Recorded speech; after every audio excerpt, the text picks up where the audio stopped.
जय श्रीमन्नारायण। ओम अस्मद्गुरुभ्यो नमः। काश्यपान्वयसञ्जातं नारायणपदाश्रितं श्रीमन्नारायणं वन्दे यतीश्वरश्रियाजुषं। ప్రేక్షక మహాశయులందరికీ నమస్కారం। సంక్రాంతి పర్వం పెద్ద పండుగగా దీన్ని అందరూ పరిగణిస్తూ ఉంటారు। సంక్రాంతి పండగ మనకి ధనుర్మాసం పూర్తవగానే కానుస్తూ ఉంటుంది। అసలు సంక్రాంతి అంటే ఏమిటో మనం తెలుసుకునే ప్రయత్నం చేద్దాం। చాలా గొప్ప పండగగా మనకి తరతరాల నుంచి మన సంప్రదాయం చెబుతున్నటువంటి పండగ। సూర్యుడు అంటే మనం కాలాన్ని రెండు రకాలుగా కొలుస్తూ ఉంటాం। చాంద్రమానం, సౌరమానం అని రెండు రకాలు। సౌరమానం ప్రకారంగా సూర్యుడు ఒక్కొక్క రాశి యందు ఒక్కొక్క నెలల పాటుగా ఉంటూ నివసిస్తూ ఉంటాడు। అంటే ఒక మేషరాశిలో ఒక నెలపాటుగా, వృషభ రాశిలో ఒక నెలపాటుగా ఉంటూ ఉంటాడు। అలా ధనుర్రాశి యందు తన నెలపాటుగా నివాసం పూర్తి చేసుకొని మకర రాశి యందు సంక్రమించే రోజునే మనం సంక్రాంతి అంటాం। అంటే దీనికే మకర సంక్రాంతి అని పేరు కూడా మనందరికీ తెలుసును। సూర్యుడు దక్షిణం నుంచి ఉత్తరానికి జరిగే రోజు అని అర్థం। అంటే ఇంకా దక్షిణ మార్గం నుంచి సూర్యుడు అలా ఉత్తరానికి వెళుతూ ఉంటాడు। మనం అలాగే పెద్దలందరికీ కూడా దక్షిణాయనం అంతా మన పితృదేవతల ఆరాధనకై చూస్తూ ఉంటాం। దక్షిణాయనం అంటే జూలై రాగానే మనం మన పెద్దల తర్పణాలు, పితృదేవతలకు సంబంధించినటువంటి ఆరాధనలు చేస్తూ ఉంటాం। దైవిక ఆరాధనలు అంటే దేవతలకి సంబంధించినటువంటి ఆరాధనలు, ఆలయాలలో ఉత్సవాలు గట్రా చాలా తక్కువగా మనకి గోచరిస్తూ ఉంటాయి దక్షిణాయన కాలంలో। చూడండి, ఉత్తరాయణం ఈ సంక్రాంతి గొప్పతనం ఏమిటంటే సంక్రాంతి నుంచి మనకి ఉత్తరాయణ పుణ్యకాలం అంటారు। చూడండి, దక్షిణాయన పుణ్యకాలం అని ఎవరు అనరు, ఉత్తరాయణ పుణ్యకాలం అంటే ఈ వేల్టి నుంచి, ఈ సంక్రాంతి నుంచి మనకి పుణ్యకాలం ఆరంభమవుతుంది అని అర్థం। దేవతలకి, మనుష్యులందరికీ ఎలాగైతే పగలు రాత్రి ఉంటాయో అలాగే దేవతలకి కూడా పగటి కాలం, రాత్రి కాలం అని రెండు కాలాలు ఉంటాయి। అలా పగటి కాలం ఆరంభమవుతున్న సమయాన్నే మనం ఉత్తరాయణం అంటాం। మనకి పగలు ఎలాగో వారికి ఉత్తరాయణం అంతా కూడా ఒక పగలు, దక్షిణాయనం అంతా కూడా ఒక రాత్రిలాగా। అయితే దేవతలకి పగలు అంటే వారు మేల్కొని ఉండే సమయం, అలా వారి నిద్రలో నుంచి మేల్కొని మొదలయ్యే సమయమే మనకి సంక్రాంతి నుంచి ఆరంభమవుతూ ఉంటుంది। ఈ వేల్టి నుంచి దేవతలంతా మేల్కొని ఉంటారు। ఎందుకంటే వారి మేల్కోతో సంబంధం ఏమిటంటే దేవతలని ఆధారం చేసుకునే మనం ఈ హలోకాల్లో సుఖాలని పొందుతూ ఉంటాం, మన కష్టాలను తొలగింపజేయమని ప్రార్థిస్తూ ఉంటాం। మరి దేవతలు మేల్కొంటే కదా మనం చెప్పేటువంటి ప్రార్థనని శ్రవించేది। వాళ్ళు ఈ సంక్రాంతి నుంచి మేల్కొని ఉంటారు, మన ప్రార్థనల్ని చక్కగా వింటారు, విని మనకు కావాల్సింది మనకి అందింపజేస్తూ ఉంటారు। యజ్ఞయాగాది ప్రక్రియలు కూడా చేయటానికి చాలా గొప్ప సమయం, చాలా వైభవోపేతమైనటువంటి సమయం ఉత్తరాయణ పుణ్యకాలం। అది మనకి సంక్రాంతి నుంచి ఆరంభం అవుతుంది।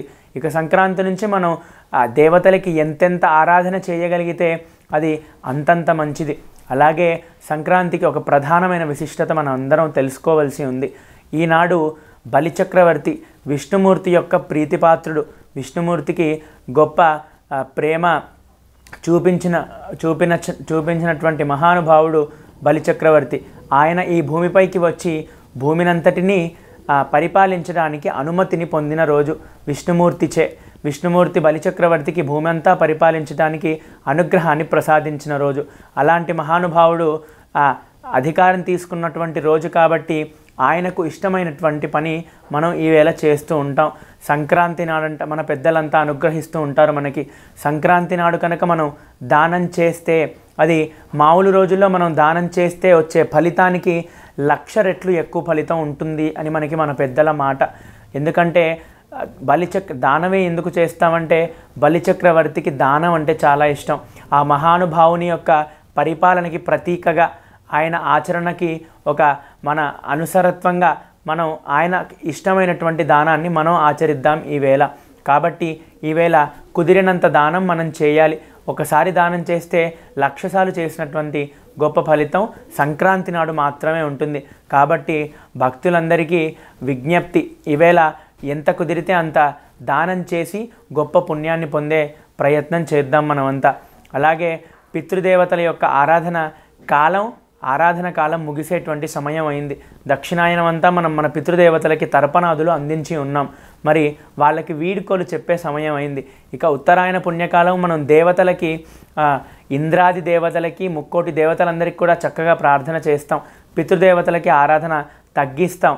అంటే మరి పితృదేవతలు వెళ్ళిపోతున్నారు కనుక వారికి చివరిగా ఈవేళ మంచిగా తర్పణాదులు చేయటానికి చాలా విశేషమైన రోజు.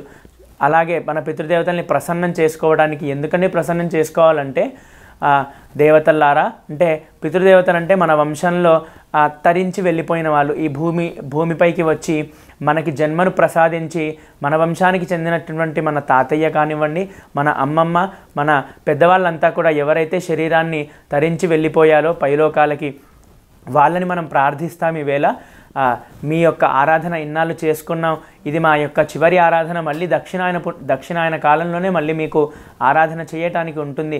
కాబట్టి మాకు చక్కగా అనుగ్రహాన్ని ప్రసాదించండి అంటూ మనం వాళ్ళ యొక్క అనుగ్రహంతో ముందుకు సాగుతాం. ఈ సంక్రాంతి నాడు చివరి రోజు చక్కగా వాళ్ళకి ఒకసారి మంచిగా మనం ఆరాధన తర్పణాదులు మనం అందిస్తాం. అలాగే భోగి, సంక్రాంతి, కనుమ ఈ మూడు కూడా వరుసగా రావటం మనకందరికీ తెలుసును. భోగి అంటే చాలా గొప్పదైనది, భోగము అని అర్థం.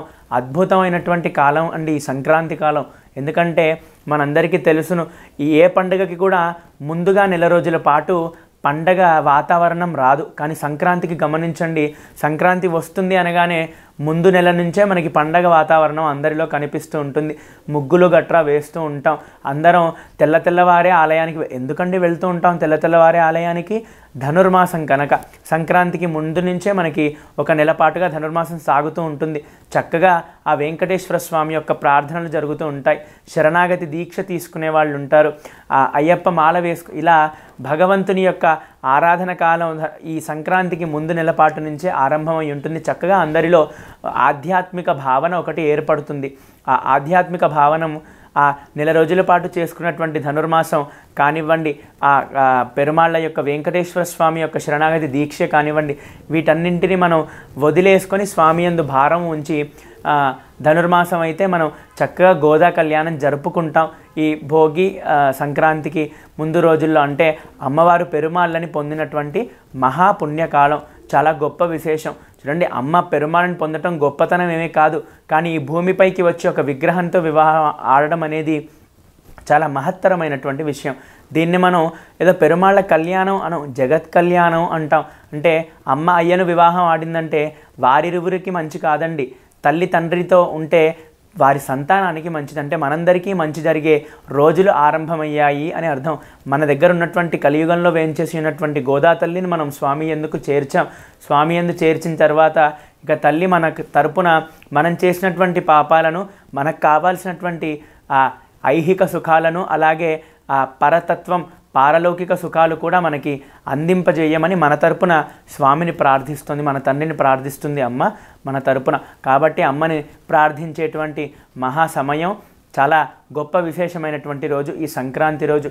అలాగే ఎప్పటి నుంచో ప్రాచీన సంప్రదాయం ప్రకారంగా ముగ్గులు వేయటం మనందరికీ తెలుసు. ఇది ముగ్గులు వేయటం అనేది ఏదో మనం ఈవేళ కలర్లతోటి చక్కగా ఏదో అందంగా వేస్తూ ఉంటాం, కానీ మనకి మన పెద్దలు నేర్పించినటువంటిది అది కాదండి. మనం ఏమి చేసినా పరోపకార పుణ్యాయ అన్నారు కదా మహానుభావులు. మన ప్రతి కర్మ, మన ప్రతి చర్య ఇతరులకు ఉపయోగపడేట్టుగానే ఉండాలి. ఆ విధంగా భావించి ఉంచినటువంటిదే ముగ్గు వేయడం కూడా. ముగ్గు సహజంగా మనం బియ్యపిండితో వేయాలండి. మన ప్రాచీన కాలంలో మన పెద్దలంతా బియ్యపిండితో వేస్తూ ఉండేవారు. ఎందుకు వేస్తూ ఉండేవారు బియ్యపిండితోటి అంటే, మన ద్వారా మనం వేసినటువంటి ఆ బియ్యపిండిని చీమలు గట్రా ఇతర జీవరాశులు, చిన్న చిన్న క్రిమి కీటకాలు తిని వాటికి ఉపకారం చేసినట్టు అవుతుంది అని, అంటే వాటికి ఆహారం పెట్టిన వాళ్ళం అవుతాము అని. తెల్లవారు జామునే లేవగానే మొట్టమొదలు మన ఇళ్లల్లో ఉన్నటువంటి నారీమణులు చేసేటువంటి పని ఏంటంటే ముగ్గు వేయటం. ముగ్గు వేయటం ఏదో అలంకారార్థం ఏదో చూపించుకోవటానికి చూడు నా ఇంటి ముందు ఇంత పెద్ద ముగ్గు వేశాను అనటానికి కాదండి. చక్కగా మన ద్వారా ఎంతెంతమంది జీవరాశులు అంటే మన తోటి ప్రాణులు ఎలా జీవనాన్ని సాగించింది అనేది మనకి చాలా ముఖ్యమైనటువంటి అంశం. అందుకే బియ్యపిండితోని వేసేవాళ్ళు మన పెద్దలంతా కూడా వేసి తద్వారా చీమలు ఇత్యాది ప్రాణులంతా కూడా వాటి ఆహారాన్ని పొంది అవి చక్కగా ఉండేవి. మంచితనానికి ప్రతీకగా ముగ్గు వేస్తూ ఉండేవాళ్ళం. అలా ఆచరించే ప్రయత్నం మనకి ఈవేళ సంక్రాంతి నుంచి గోచరిస్తూ ఉంటుంది. ఈ వేళ నుంచి మన జీవన విధానాన్ని కూడా చక్కగా మార్చుకునేటువంటి పుణ్యకాలం. మనం ఏ ఒక్కటి చేసినా దానికి ఫలితం చాలా పుష్కలంగా ఎక్కువగా ఉంటుంది సంక్రాంతి నుంచి మనం ఏ పనిని ఆచరించిన. కాబట్టి ఆ పెరుమాళ్ళ యొక్క అనుగ్రహంతో గమనించండి, ఉత్తరాయణ పుణ్యకాలంలోనే ఆలయాల బ్రహ్మోత్సవాలు కూడా మనకి ఎక్కువగా కనిపిస్తూ ఉంటాయి.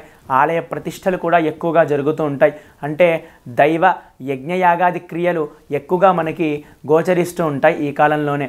తద్వారా ఈ సంక్రాంతి పుణ్యకాలం నుంచి మనం చక్కగా పెరుమాళ్ళ యొక్క ఆరాధనలు, యజ్ఞయాగాది హోమాలు మన ఆధ్యాత్మికమైనటువంటి జీవనాన్ని వదలకుండా చక్కగా మనం పెరుమాళ్ళ యందు అనుగ్రహంతో ఆయనని ప్రార్థిస్తూ ఈ పుణ్యకాలంతో ఇక నుంచి మన జీవితాన్ని సక్రమంగా మార్చుకొని చక్కగా మంచి ఐశ్వర్యం సంపద పొందేటువంటి ప్రయత్నం చేద్దాం. జై Srimannarayana. Please subscribe to Public Talk TV. Please subscribe Public Talk TV. Please subscribe Public Talk TV. Please subscribe to Public Talk TV. Please subscribe Public Talk TV. Please subscribe to Public Talk TV. Please subscribe to Public Talk TV. Tell me pretty lies, look me in the face. Tell me that you love me, even if it's fake, 'cause I don't fucking care.